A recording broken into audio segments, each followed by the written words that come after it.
더 이상은 못 참겠다고 생각했습니다. 제삿날 아침이었습니다.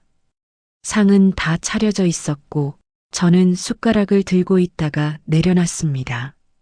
그리고 그때 평생 말 없던 남편이 자리에서 일어났습니다. 저는 김정희입니다. 올해 72이 되었습니다. 이 나이가 되면 많은 것들이 흐릿해집니다.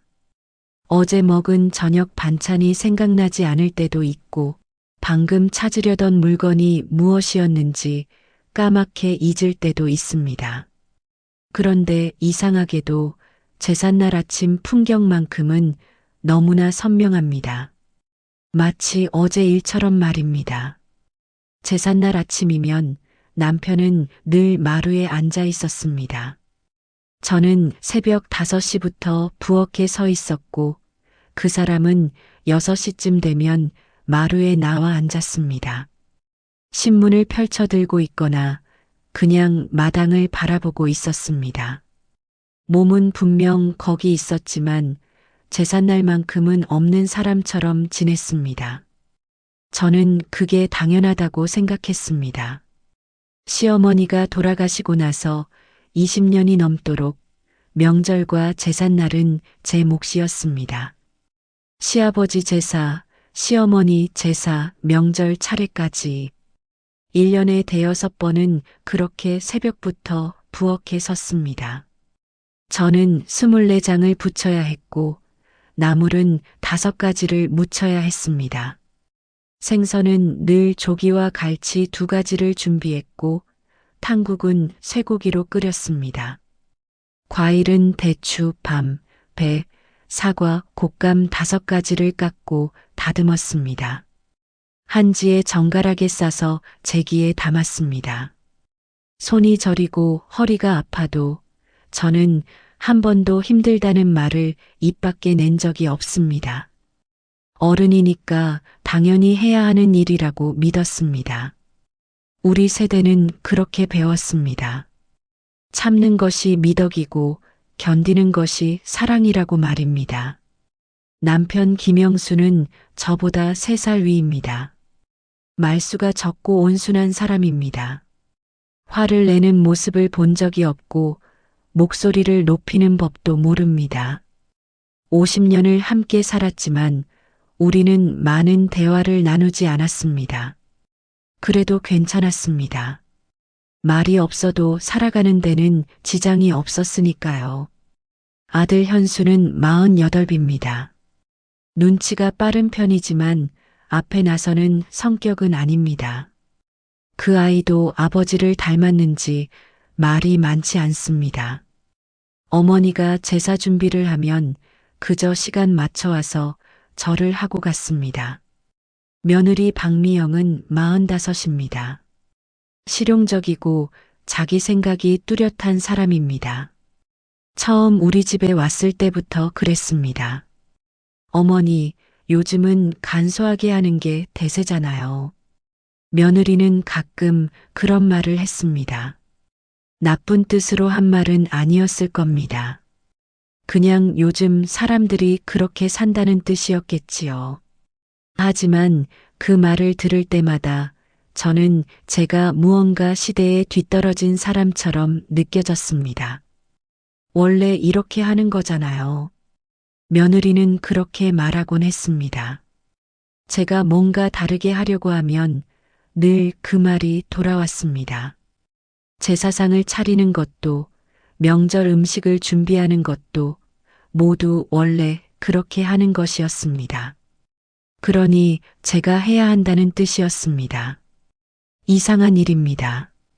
며느리는 한 번도 큰 소리를 낸 적이 없습니다. 무례한 말을 직접 한 적도 없습니다. 그런데 왜인지 그 사람과 이야기를 나누고 나면 늘 제 가슴 한쪽이 답답했습니다. 작은 아들네는 명절 때만 얼굴을 비쳤습니다. 작은 며느리는 조용한 사람입니다. 많은 말을 하지 않지만 눈빛으로 상황을 읽는 편입니다. 가끔 제가 부엌 일을 하고 있으면 조용히 다가와 설거지를 거들어주곤 했습니다. 말없이요. 지난 추석이었습니다. 저는 새벽부터 부엌에서 전을 부치고 있었습니다. 며느리는 아침 9시쯤 왔습니다. 화장을 곱게 하고 깨끗한 옷을 입고 왔습니다. 어머니, 제가 뭐 도와드릴까요? 며느리가 물었습니다. 하지만 그때는 이미 대부분의 일이 끝나 있었습니다. 저는 고개를 저었습니다. 아니야, 다 됐어. 넌 거실에서 쉬어. 며느리는 고맙다는 인사도 없이 거실로 갔습니다. 당연하다는 듯이요. 남편은 그날도 마루에 앉아 있었습니다. 며느리가 오는 것도 보았고, 제가 부엌에서 혼자 일하는 것도 보았습니다. 하지만 아무 말도 하지 않았습니다. 그 사람은 늘 나를 말리지도 도와주지도 않았다. 저는 그날 그런 생각을 했습니다. 평생을 함께 살았지만 제삿날만큼은 저는 늘 혼자였습니다. 남편은 거기 있었지만 함께 있는 것은 아니었습니다. 그래도 저는 참았습니다. 어른이니까요. 시어머니니까요. 그게 제 역할이라고 믿었으니까요. 하지만 그해 겨울, 시아버지 제삿날 아침, 뭔가 달라지기 시작했습니다. 제가 달라진 건지 세상이 달라진 건지는 모르겠습니다. 하지만 그날 저는 처음으로 이런 생각을 했습니다. 이제 그만하고 싶다. 그 생각이 머릿속을 스치는 순간 제 손이 잠시 멈췄습니다. 칼을 쥔 손이 떨렸습니다. 이른이 넘어서야 저는 처음으로 제 마음을 들여다보았습니다. 시아버지 제삿날이 다가왔습니다. 달력에 동그라미를 쳐두고 일주일 전부터 준비를 시작했습니다. 늘 그래왔던 것처럼요. 장을 보러 시장에 갔습니다. 조기를 골랐고 쇠고기를 샀습니다. 전을 부칠 밀가루와 계란도 한 보따리 샀습니다. 집으로 돌아오는 길이 유난히 무겁게 느껴졌습니다. 장바구니가 무거워서가 아니었습니다. 가슴 한쪽이 답답했습니다. 이제 그만하고 싶다. 추석 때 스쳤던 그 생각이 자꾸 떠올랐습니다.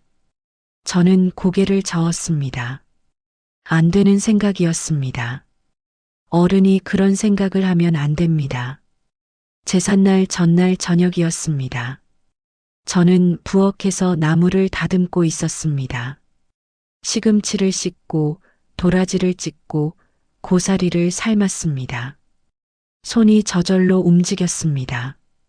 50년 가까이 해온 일이니까요. 현수가 전화를 했습니다. 어머니, 내일 몇 시에 가면 돼요? 11시쯤 오면 되겠구나.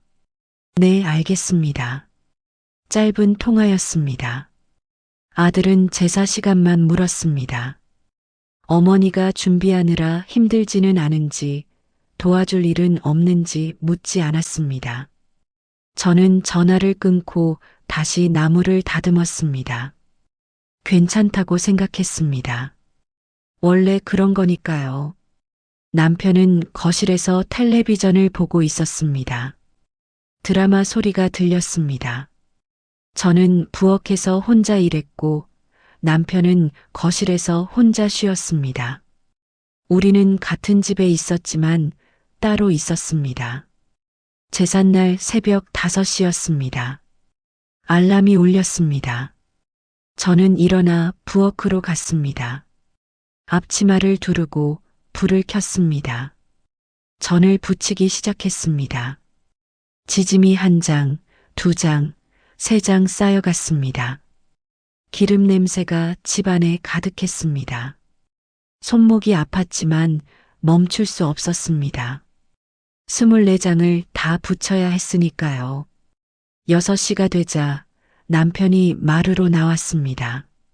늘 그랬던 것처럼 남편은 마루에 앉았습니다. 신문을 펼쳤습니다. 저는 부엌에서 전을 부치고 남편은 마루에서 신문을 봤습니다.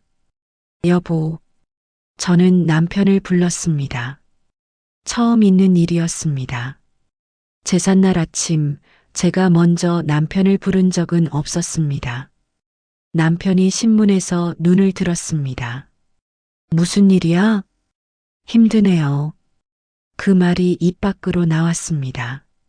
저도 놀랐습니다. 70이 넘도록 한 번도 하지 않았던 말이었습니다. 남편은 잠시 저를 바라봤습니다. 그러더니 다시 신문을 들었습니다. 조금만 참아. 곧 끝나잖아. 그게 전부였습니다. 남편은 일어나지 않았습니다. 부엌으로 오지도 않았습니다. 그저 신문을 보면서 조금만 참으라고 했습니다. 저는 아무 말도 하지 못했습니다. 다시 전을 부쳤습니다. 9시쯤 며느리가 왔습니다. 단정한 옷차림에 화장을 곱게 한 모습이었습니다. 며느리는 부엌 입구에 서서 안을 들여다봤습니다. 어머니, 거의 다 되셨네요. 응, 이제 좀 있으면 다 돼. 역시 어머니는 손이 빠르세요. 며느리는 칭찬인 듯 말했습니다. 하지만 그 말을 듣는 제 가슴은 더 답답해졌습니다. 손이 빨라서가 아니라 새벽부터 일어나서 혼자 했기 때문이라는 걸 며느리는 몰랐습니다. 제가 뭐 도와드릴까요? 며느리가 물었습니다. 하지만 이미 대부분의 일은 끝나 있었습니다. 괜찮아. 상 차리는 것만 도와주면 돼. 네, 알겠습니다. 며느리는 거실로 갔습니다. 남편 옆 소파에 앉아 휴대폰을 보기 시작했습니다. 저는 그 모습을 보며 생각했습니다. 며느리는 나쁜 사람이 아닙니다. 무례하게 구는 것도 아닙니다. 그저 당연하게 여길 뿐입니다. 시어머니가 제사 음식을 준비하는 게 당연하고 며느리는 와서 도와주기만 하면 된다고 생각합니다. 11시가 되자 제사를 지냈습니다. 현수와 며느리, 작은 아들 내외가 모두 왔습니다. 제사상 앞에 섰습니다. 절을 했습니다. 남편이 축문을 읽었습니다. 아들들이 술잔을 올렸습니다. 며느리들은 뒤에 서서 절을 했습니다. 저는 제일 뒤에 서 있었습니다. 늘 그랬던 것처럼요. 제사상을 차린 사람은 저였지만 제사를 주관하는 사람은 남편이었습니다. 절을 하는 동안 저는 문득 생각했습니다. 내가 이 일을 하지 않으면 어떻게 될까? 무서운 생각이었습니다. 하지만 자꾸 떠올랐습니다. 제사가 끝나고 음식을 나눠 먹었습니다. 어머니, 전이 정말 맛있어요. 며느리가 말했습니다. 고사리도 부드럽고요. 작은 며느리도 말했습니다. 저는 고맙다고 대답했습니다. 하지만 기쁘지 않았습니다.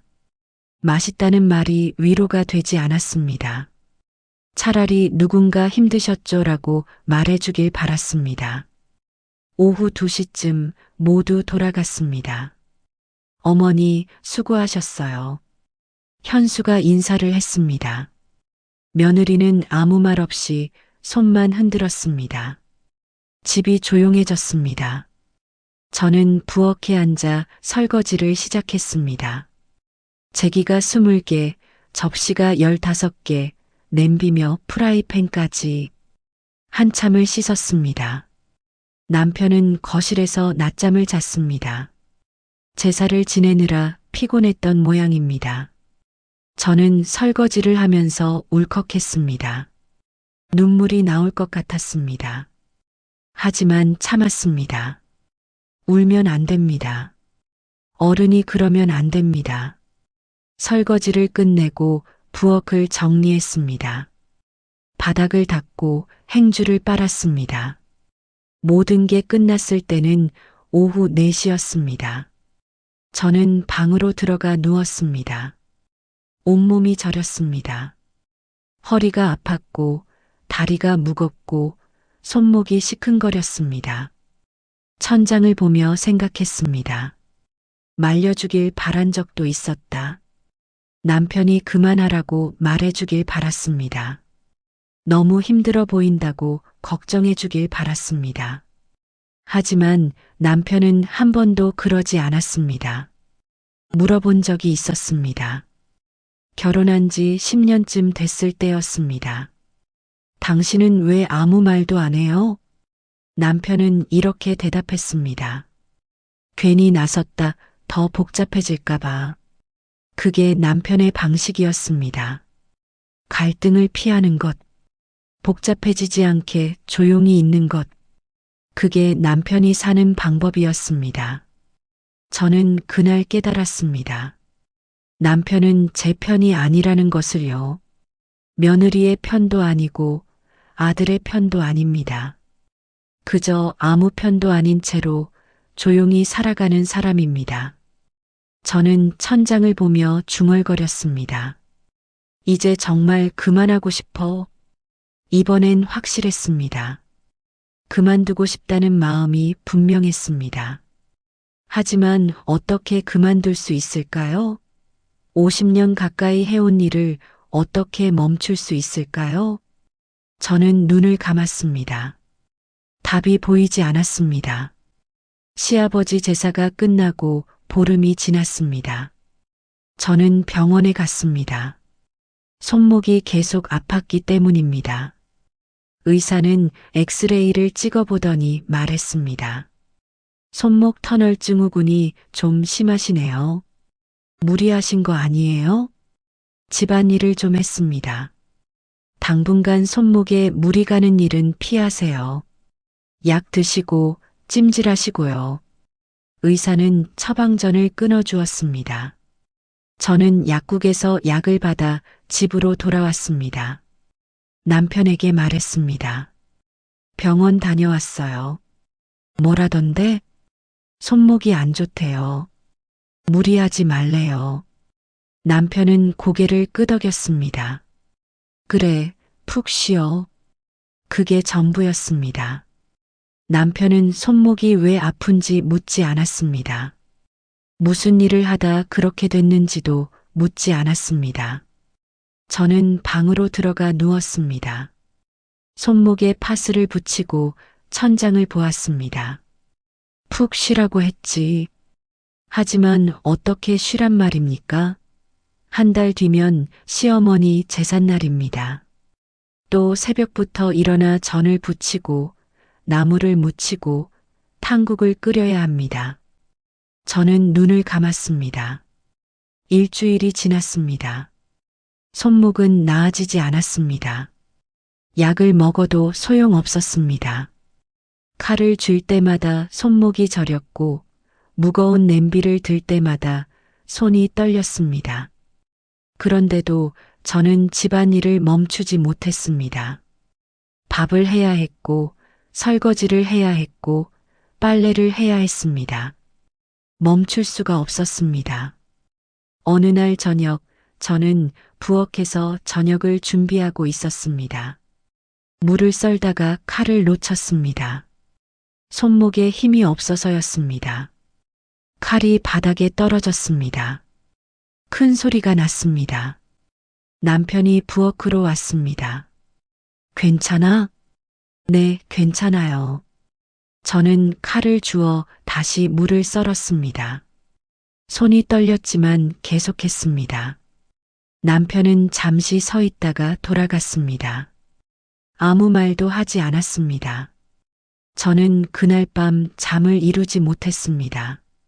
손목이 아파서가 아니었습니다. 마음이 무거워서였습니다. 이렇게 살 수는 없어. 처음으로 그런 생각을 했습니다. 참는 것만이 답은 아니라는 생각이 들었습니다. 하지만 어떻게 해야 할지 몰랐습니다. 누구에게 말해야 할지도 몰랐습니다. 시어머니 제사가 이틀 앞으로 다가왔습니다. 저는 장을 보러 나갔습니다. 시장에서 장을 보는데 갑자기 눈앞이 어지러질했습니다. 다리에 힘이 풀렸습니다. 겨우 벤치에 앉았습니다.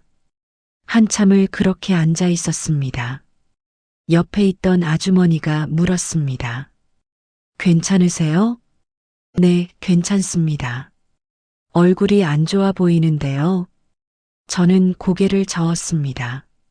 아주머니는 물 한 병을 건네주고 갔습니다. 저는 물을 마시며 생각했습니다. 내가 쓰러지면 어떻게 될까? 무서운 생각이었습니다. 하지만 동시에 이상한 안도감도 들었습니다. 쓰러지면 더 이상 제사 준비를 할 필요가 없겠다는 생각 때문이었습니다. 저는 고개를 저었습니다. 안 되는 생각이었습니다. 집으로 돌아왔습니다. 장바구니를 부엌에 내려놓고 남편을 찾았습니다.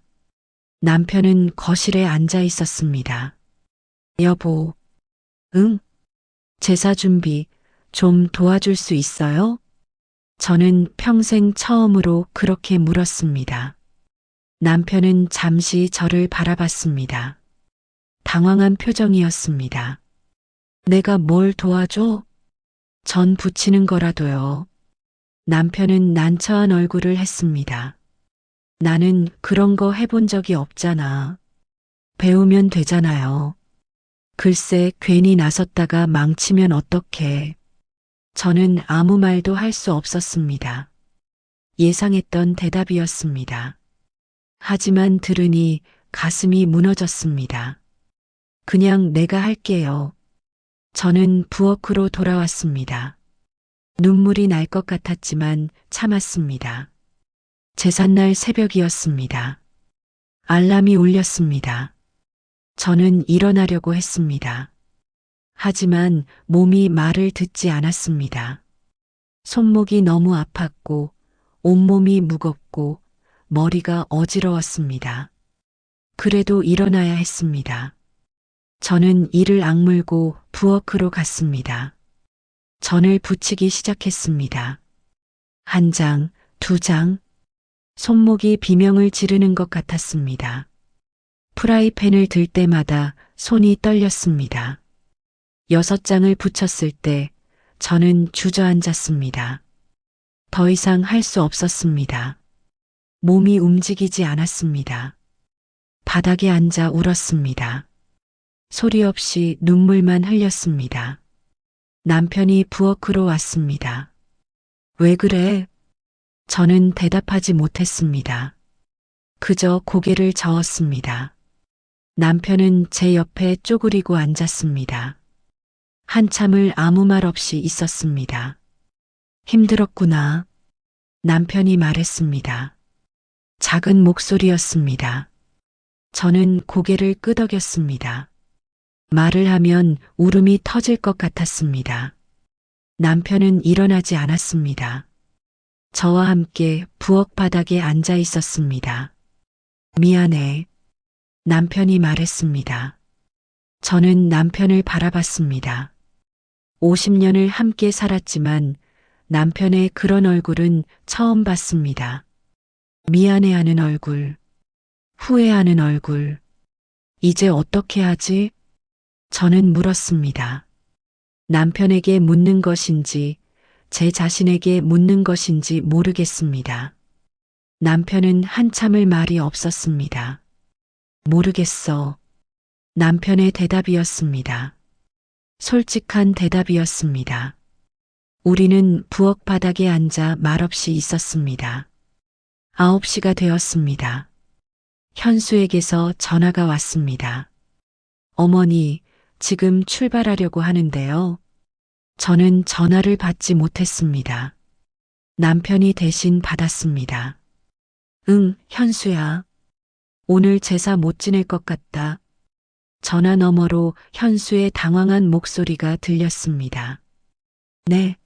왜요? 무슨 일 있으세요? 어머니가 많이 편찮으시다. 제사는 다음에 지내자. 남편은 짧게 말하고 전화를 끊었습니다. 저는 남편을 바라봤습니다. 남편도 저를 바라봤습니다. 그 순간 뭔가가 달라졌습니다. 무엇이 달라졌는지는 아직 모르겠습니다. 하지만 분명히 뭔가가 시작되었습니다. 저는 남편의 손을 잡았습니다. 남편도 제 손을 잡았습니다. 우리는 한참을 그렇게 앉아 있었습니다. 그날 오후 현수가 왔습니다. 며느리도 함께였습니다. 둘 다 걱정스러운 얼굴이었습니다. 어머니, 괜찮으세요? 현수가 물었습니다. 저는 고개를 끄덕였습니다. 거짓말이었습니다. 괜찮지 않았습니다.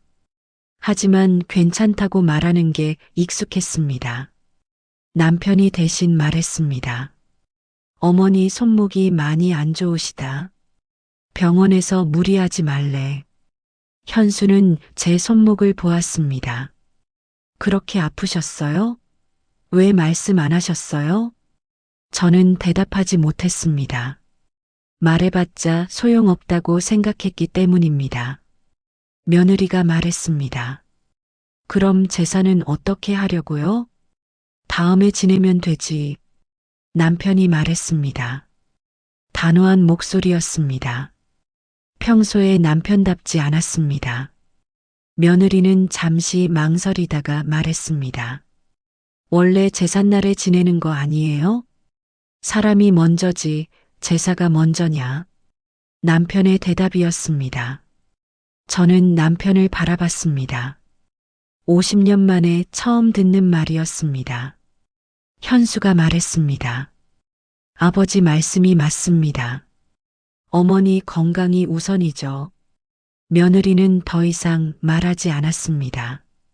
그들이 돌아간 후 남편이 부엌으로 왔습니다.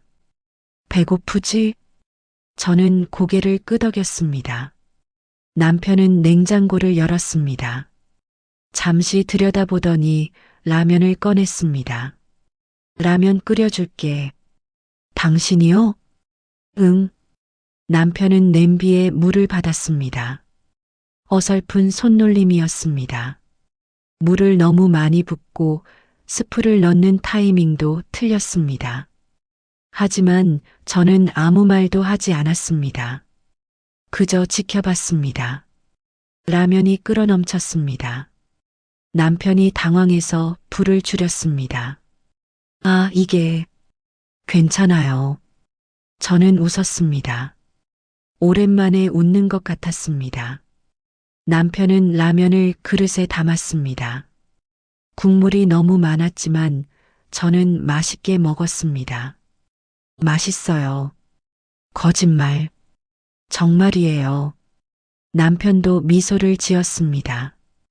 어색하지만 따뜻한 미소였습니다. 며칠이 지났습니다. 저는 손목 치료에 집중했습니다. 병원에 다시 가서 물리치료를 받았습니다. 집에서도 찜질을 했습니다. 남편은 집안일을 거들었습니다. 서투르게 천천히 하나씩 배워가며 했습니다. 처음에는 설거지를 했습니다. 접시를 깨뜨리기도 했습니다. 미안해. 손이 미끄러웠어. 괜찮아요. 다음에는 청소를 했습니다.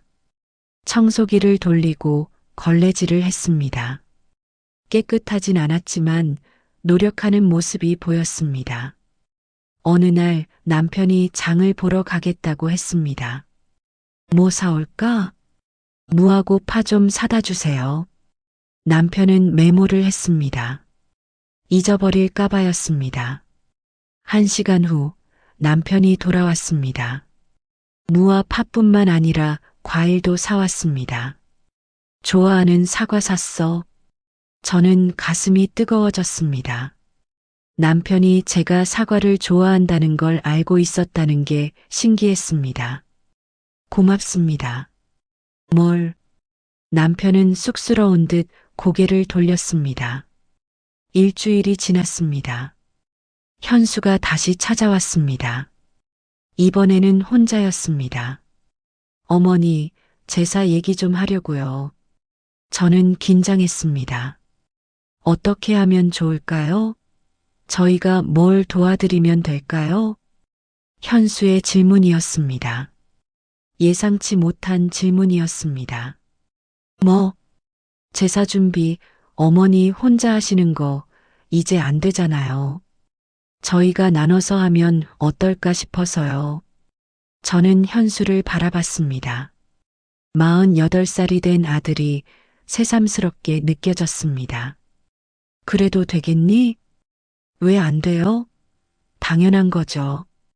현수는 진지한 얼굴로 말했습니다. 미영이랑 얘기했어요. 앞으로는 미영이가 전을 부치겠대요. 저는 나물 준비하고요. 어머니는 지시만 해주세요. 저는 눈물이 날 것 같았습니다. 참았습니다. 그래, 고맙구나. 고마우긴요. 진작 그랬어야 했는데. 현수가 돌아간 후 남편이 말했습니다. 애가 컸네. 그러게요. 우리도 늙었고. 저는 남편을 바라봤습니다. 주름진 얼굴, 희끗희끗한 머리. 어느새 우리는 정말 늙었습니다. 이제라도 알게 돼서 다행이에요. 뭘? 우리가 혼자가 아니라는 걸요. 남편은 제 손을 잡았습니다.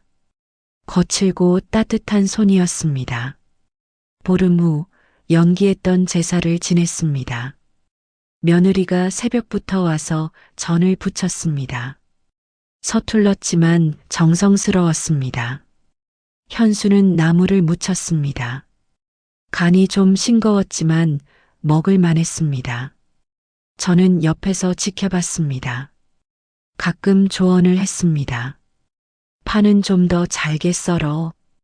저는 약한 불에서 천천히 부쳐야 해.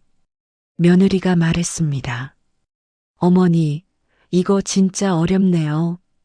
어떻게 매번 이렇게 하셨어요? 익숙해지면 괜찮아. 존경스러워요, 진짜. 며느리의 목소리에 진심이 담겨 있었습니다. 저는 처음으로 며느리가 저를 이해하고 있다는 느낌을 받았습니다. 제사를 지냈습니다. 예전처럼 완벽하진 않았습니다. 전이 좀 타기도 했고 나물간도 들쭉날쭉했습니다. 하지만 괜찮았습니다. 제사상 앞에 섰을 때 저는 뒤에 서 있지 않았습니다. 남편 옆에 섰습니다. 절을 할 때 저는 남편의 손을 잡았습니다. 남편도 제 손을 잡았습니다. 그날 처음으로 저는 제사가 가족이 함께하는 일이라는 걸 느꼈습니다. 제사가 끝나고 음식을 나눠 먹었습니다. 어머니, 제가 부친 전 어때요? 며느리가 물었습니다. 잘했어. 다음엔 더 잘할 거야. 네, 연습할게요. 현수가 말했습니다.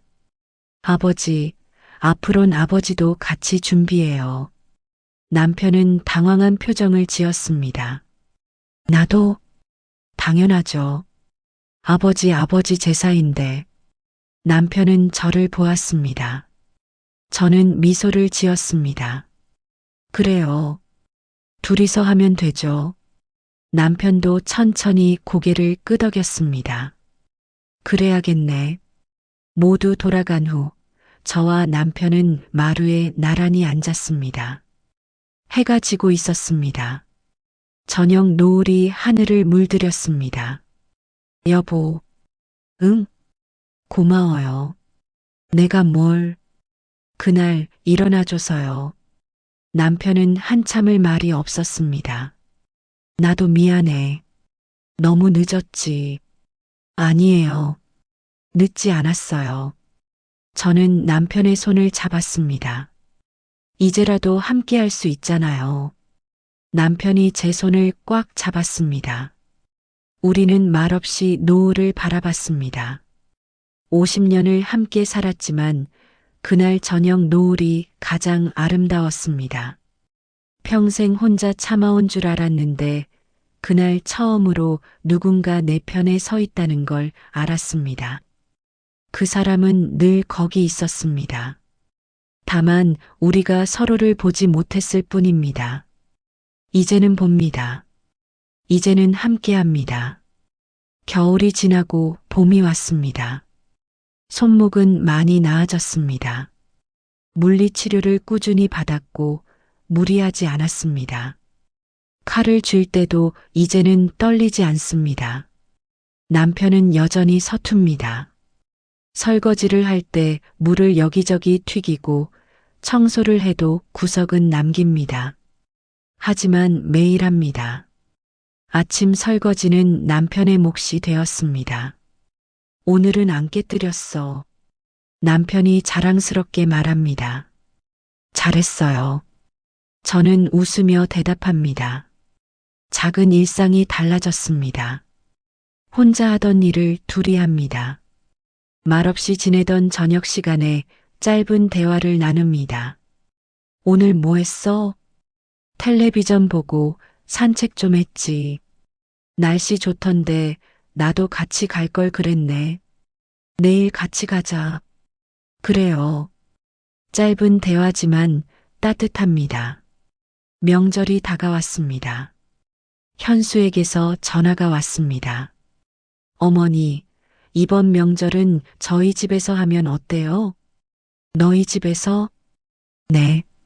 미영이가 해보고 싶대요. 어머니한테 배운 거 해보고 싶다고.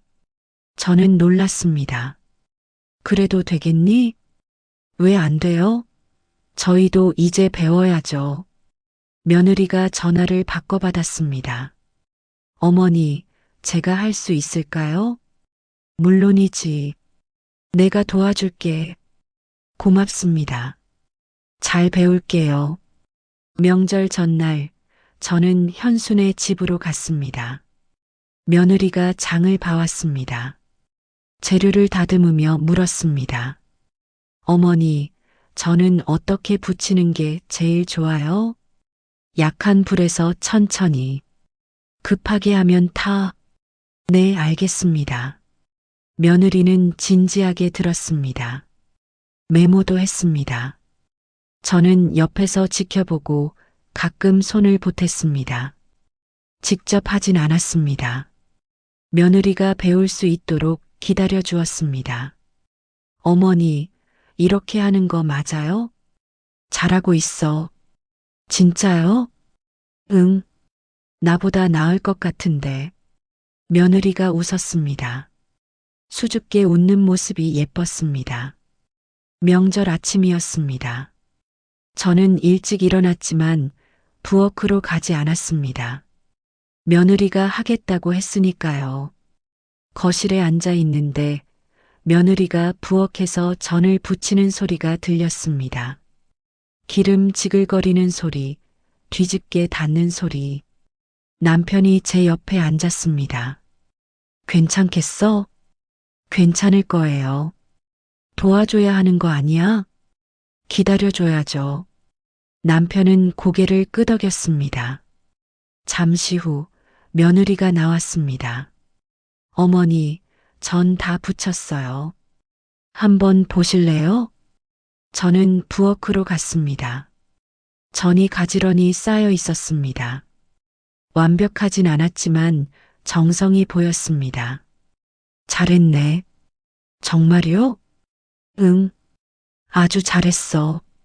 며느리의 얼굴이 환해졌습니다. 차례를 지냈습니다. 예전처럼 거창하지 않았습니다.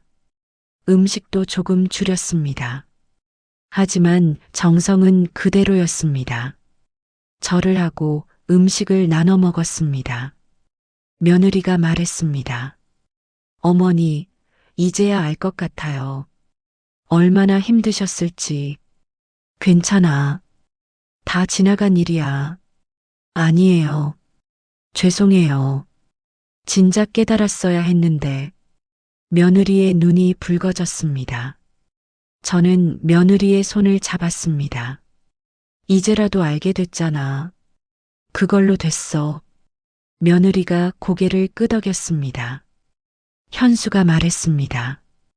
어머니, 앞으로는 돌아가면서 하면 어때요? 이번엔 저희가 했으니 다음엔 어머니 댁에서 하고.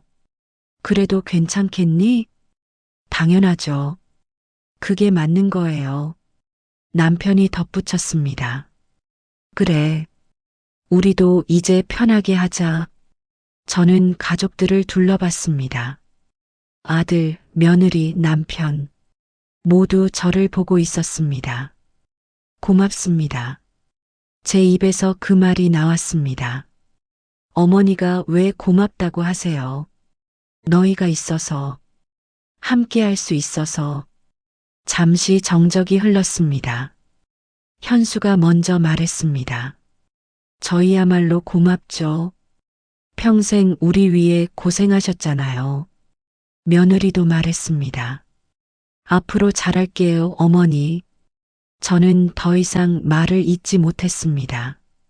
눈물이 날 것 같았습니다. 남편이 제 손을 잡았습니다. 따뜻한 손이었습니다. 집으로 돌아오는 길이었습니다. 차 안에서 남편이 물었습니다. 기분 어때? 좋아요. 나도. 남편이 미소를 지었습니다. 미안해, 늦게라도 알게 돼서. 괜찮아요. 이제라도 함께 하잖아요. 집에 도착했습니다. 현관문을 열고 들어서는데 집이 예전과 달라 보였습니다. 같은 공간인데 더 따뜻하게 느껴졌습니다. 남편이 부엌으로 갔습니다. 배고프지? 뭐 해줄까? 라면? 라면은 이제 자신 있어. 남편이 웃으며 냄비를 꺼냈습니다. 저는 식탁에 앉아 남편을 바라봤습니다. 라면을 끓이는 남편의 뒷모습이 든든해 보였습니다. 평생을 함께 살았지만 이렇게 바라본 적은 없었습니다. 라면을 먹으며 저는 생각했습니다. 50년을 혼자 견뎠다고 생각했습니다. 혼자 참고 혼자 버텼다고 믿었습니다. 하지만 혼자가 아니었습니다. 남편은 늘 거기 있었습니다. 다만 우리가 서로를 보지 못했을 뿐입니다. 이제는 봅니다. 이제는 손을 잡습니다. 늦었지만 괜찮습니다. 남은 시간을 함께 할 수 있으니까요. 여보. 응? 행복해요. 남편이 놀란 표정을 지었습니다. 저도 놀랐습니다. 평생 한 번도 하지 않았던 말이었습니다. 나도. 남편이 대답했습니다. 작은 목소리였지만 확실했습니다. 우리는 마주 앉아 라면을 먹었습니다. 창밖으로 봄 햇살이 들어왔습니다. 따뜻하고 부드러운 빛이었습니다. 저는 그 빛을 보며 생각했습니다. 인생은 길다고 했지만 이제 얼마 남지 않았습니다. 하지만 괜찮습니다. 남은 시간 함께 할 수 있으니까요. 혼자가 아니니까요. 그걸로 충분합니다. 제삿날은 이제 둘의 일이 되었습니다. 가족의 일이 되었습니다. 그리고 저는 마침내 자유로워졌습니다. 참는 것에서 벗어나 함께하는 것을 배웠습니다. 늦었지만 지금이라도 알게 되어 다행입니다. 남편의 손을 잡고 저는 미소를 지었습니다. 우리의 봄은 이제 시작입니다.